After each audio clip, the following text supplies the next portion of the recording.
Oh hey, didn't see you there. Yo, what up? It's Say My Name. Yo, what's up? It's Whipped Cream. What's up, guys? This is Riot Taylor. This is Blunts and Blondes.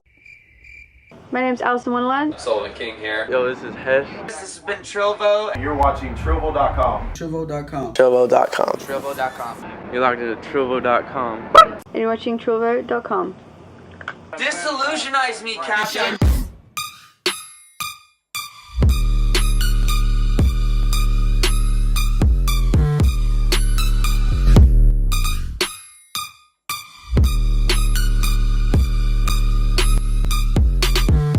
What's up, guys? It's Sarah with TRILLVO.com.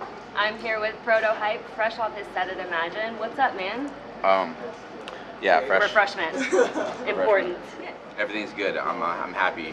Awesome. I'm just hot. That's all. Awesome. Speaking of hot, the stage you just played on was sick. Mm-hmm. How was your set? How did it go for you? It was great. The stage so when I pulled up like a few hours ago to the festival from the transport or whatever from the airport, and I saw the stage, and I was like, I know that metal cup of flour, and so I've played this festival DOS Energy in Salt Lake, and the same dudes had a stage there, and I played that stage. I think it was 2 years ago, and they had this. It was like I'm sure they might have changed it a little bit, but it was the same like flower cup with fire shooting out of it, and it was so dope then. Yeah. And it was awesome tonight as well. It was so sick. I saw it and I was like, there's no way there's two of the motherfucking same flower cups out there. It's got to be the same one, and it turns out it was, and I was right. So like, so yeah, those guys are so fucking awesome. That back in the day, played on that stage. It was like me back to back, Feed Me back to back, Knife Party back to back. That's like, it was like the craziest collection of like people that I look up to ever. So to play for them again, those guys who produced the stage, was awesome. I didn't even know that it was going to be like that. So I was really stoked to just be part of what they had going on, Yeah. And it was great. And like the fires, it's like you feel the fire. I remember the only really other time I have really like felt like crazy fire like while you're DJing is when I played at EDC, and like it's just really hot. You would imagine as fire tends to be, it's hot, right? So like, but you think that in your head until it's like burning on your fucking face, and you're like, word, I'm trying to DJ, but I'm on fire. But it's so sick because those guys, like, you saw them with like the pss, pss, pss, like they were doing it on beat and shit. It was like, Yeah, it was sick. it was great. Those guys are awesome. The set was fire, if you will. Oh, emoji, insert here. Anyways, jumping right into it, I know that you started off actually Do I have Fritos signed. on my face? No, Okay, good. not at all. Alright. I know you signed in high school as a hip hop artist. How do you know that? I did my research. Okay. What kind of inspired the transition to dubstep? So I just have always, I'm born and raised in Nashville. I've always loved Southern rap music, and just rap, like, has really been only still to this day the music that I truly give a fuck about. So I made all these beats, growing up in high school, and and that was great. And then when I went to college, I stopped making music while I was just being a freshman in college. And then I heard it was Fabric Live 51. It was Rusko and Caspa. It was it was like super old. I would say, a long time ago. I'll date myself, but I heard that and I was like, dude, this is like the dubstep, or what at the time, like, no one knew what dubstep was. So I was like, this is some sort of bass music plus hip hop. I was like, this is just this cool fusion of something that I've always loved mixed with something that, like, it's like the when they like make that meme joke about like, oh, it's something that you never knew you needed type of thing. Like, I never knew that was what I needed to do. Like, I was just making rap beats, that were very simple, and like, and then it's just like I was like, okay, this is what I need. I need to like get back into making music, and I just try it. And I was so very terrible for a very long time. Like last week was when I stopped being terrified. Yeah. I think, but like no, but really, that's what got me into it, and all the music that I make now is definitely this like combination of hip hop and dubstep, and it's really just my attempt at copying Rusko and Casper, really. Well, we love them, so that works. Yeah, I mean that's the reality of it. I'm just trying to be as cool as they are, and I don't know. Maybe one day I'll get there, but I'm not sure. But I'm on my quest to be the best. Speaking of kind of not dating yourself, but I know you've been in the game for a while. How do you continue to find motivation and inspiration to keep creating more sounds and songs? So I'm a teacher full time, and I find inspiration. So like this is like one of the things you just set me on a long track. But so this is like that's a question that I get asked all the time. It's like, how do you find inspiration, you know? And so I have this answer that's just like you need to be able to find, and it's a skill that you can develop, is finding inspiration in anything. You need to be able to find inspiration anywhere. So like for me, one of the main, like for example, like I love movies, and a lot of times I find inspiration from movies. So like specifically horror movies. So I'm not like the biggest horror movie fan. Like I love horror movies, but like I'm not like a, you know, horror nerd or whatever. But like, so I'll like put on like a new horror movie, even if it's like not something that's super popular or something. But I'll just put on any movie. I don't care, like whatever. And then you need to be able to listen. Like you need to be able to find inspiration in everything, right? So like whatever you're doing. So like if, for example, there's this one tune I made called Loco with my good friend Dylan, and we just happened to be watching this movie. I think it was called like The Witch. The Witch. It was like this horror movie, and it was like 10 minutes in, there was this scene. It was just like, so like this movie was like, you just have to be able to find inspiration from anything. So like, when I'm driving the car, I will always listen to like the oldies like radio station, or like you need to be able to like sit in silence and be like, damn, that cardinal chirp that I heard out the back door was sick, and I'm gonna make like you like, and you're like, oh shit, that's totally a dubstep melody type of thing. Yeah. So like inspiration, yeah, that's where it comes from for sure. It's just like it's a skill that you can develop. It takes time, but being able to just draw on for inspiration from anything is the key to never having writer's block. Nice. Speaking of inspiration, what was the inspiration for Nightboy? Because that just dropped and it is a slapper. It's a slapper. Oh yeah. Out of sight, boy. You can call me Nightboy.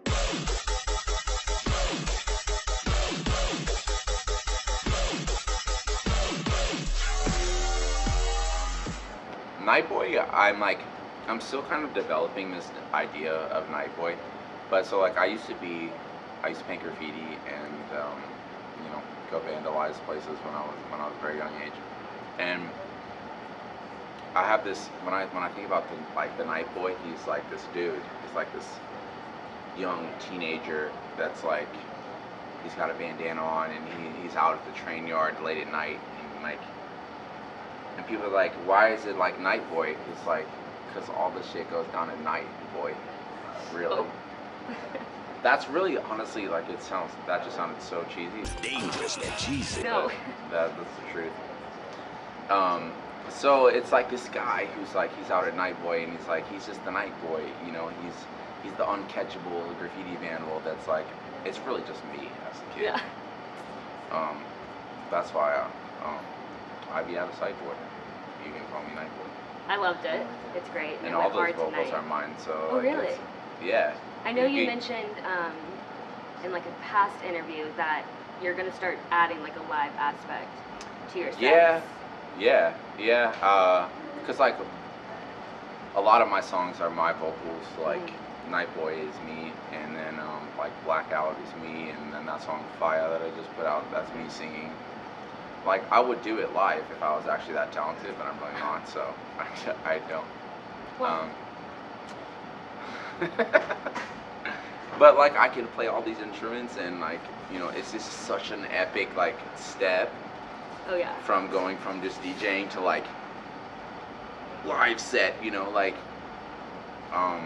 so it's a big deal. It's like, it's something that takes a lot of work, and you don't want to do it like half-assed, you know. You don't want to, if I was to do it, I would make sure that it was the best thing that I could do, and so much time and so much money goes into that, you know, and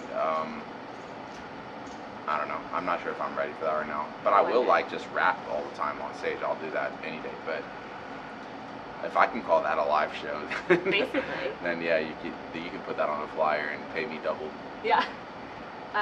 So speaking of Nightboy and Fire, they just dropped. What else do you have on the horizon? EPs, albums? So I've been making a lot of music. I have, like tonight I played like probably 5 or 6 tunes that I made like last week. I've been working super hard on music, and I'm really stoked now because like I've made this like conscious effort to be like, okay, like normally like I make music really quickly, and for whatever reason I just make music fast.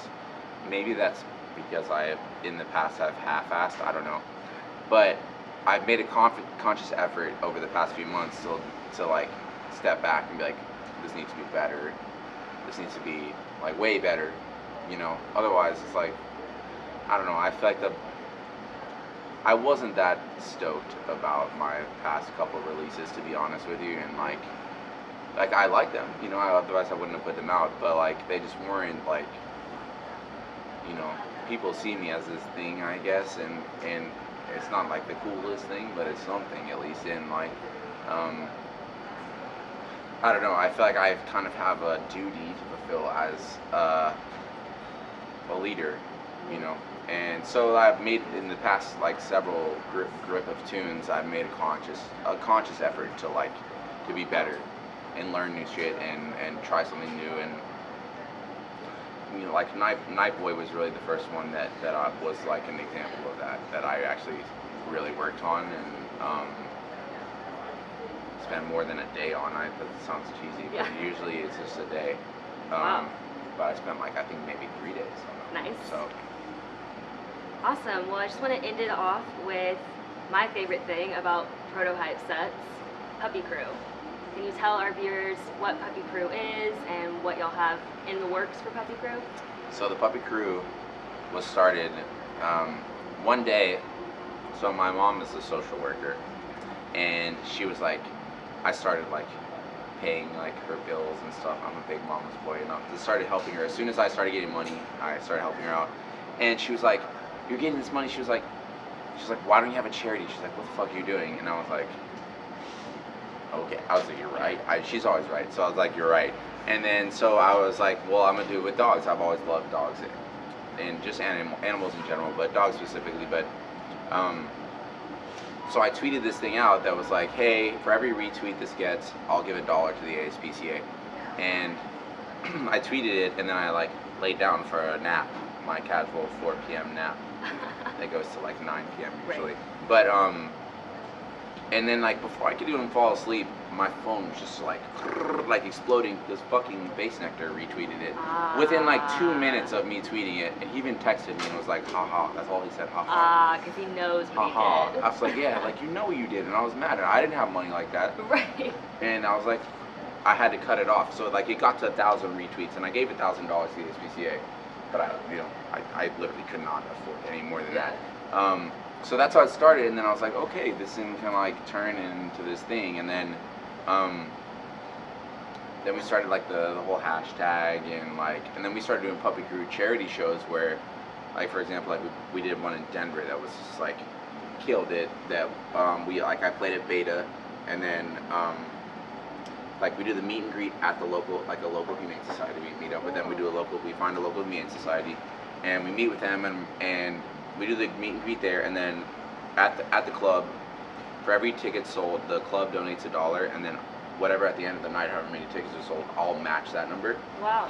And then also, in addition to that, there's like this, like a toy drive, food drive type of thing, and just by bringing something to the show, like a dog toy or some food or a crate or something like that, you get in for half off. So like, just by like walking in the door, you get to like save an animal. And we've done it in Minneapolis, Detroit, LA, San Francisco, and Denver. And we're working on the next one, but some of these humane societies are struggling. Yeah. And it's like super sad because they don't have any sort of funding. You know, you walk into a place like I won't name a place, but there's been places we walked into that are like, it's really sad. You know, it's like a super small town. They don't have any sort of government funding, and they have so many dogs, and they don't have they don't have enough dog food. Like, they don't have enough like dog food is really the thing, because I'm like, cool, like whatever, they can live without toys and stuff like that. Yeah. But like, they don't have enough food. So like, I'll go in there and like, you know, it'll be like, oh, we'll have a meet and greet with 10 people, and it's like 40 dogs come out that are like all starving, and it's like the most depressing meet and greet you've ever been to in your entire life. And luckily, you know, we give like, I think the most that we ever given was something like close to $2,000. Wow. And it doesn't like, it's not an insane amount of money, but it's a lot of dog food, you know? Oh yeah. So like, for me, that's awesome. Like, that's it, you know? Yeah. And the bottom line is like, there's a lot of DJs that make a whole lot more money than I do and don't do shit other than, like, you know, like, they don't give anything back. So that was really the reasoning behind the Puppy Crew. And yeah, it's just like, you know, if you, like, you know, I'm in this weird place of influence, you know, and like, quote unquote, I don't even want to say the word power, but like, just somewhat of influence and money, and like, you know, I have a little bit of money, and like, I have no money at all right now because I literally give all of it away. Like, I'll take less money and go play the show, because no club wants to like be like, oh yeah, well, for every ticket sold we give $1. They're like, hell no. Like, Yeah. like, no club wants to do that. So I'm like, okay, I'll take $2,000 or $3,000 less, you know, when I'm only getting $5,000 or something out of the show. So like, I'll end up like, I honestly, the past 3 ones I've lost money. That's how it goes. But like, it doesn't matter, you know, like when you see the look on their faces when you give them that money, like this group of older women crying, breaking down crying because you literally changed their entire life because no one has ever helped them at all. Yeah. And all they're doing is helping dogs, like, so I'm just trying to do my part. Yeah. Well, that's awesome, because like you said, you do have the platform, and Yeah. very few people use their platform Exactly. to Very, better the very world. few people even have the platform. Exactly. So like, the worst is when everyone has this platform and no one is using it. Yeah. Or if they're using it to buy fucking cars or some shit like that. And Right. like, you're cool or something. Like, you're not cool, you're a fucking nerd. Like, get the fuck out of here. Go save a life or something. Yeah. Well, it's awesome and inspiring. Thank you so much for talking with us today. Like I said, you killed it tonight. Thanks. Thank you. Have a great rest of your festival. I appreciate it. Bye, guys. Bye.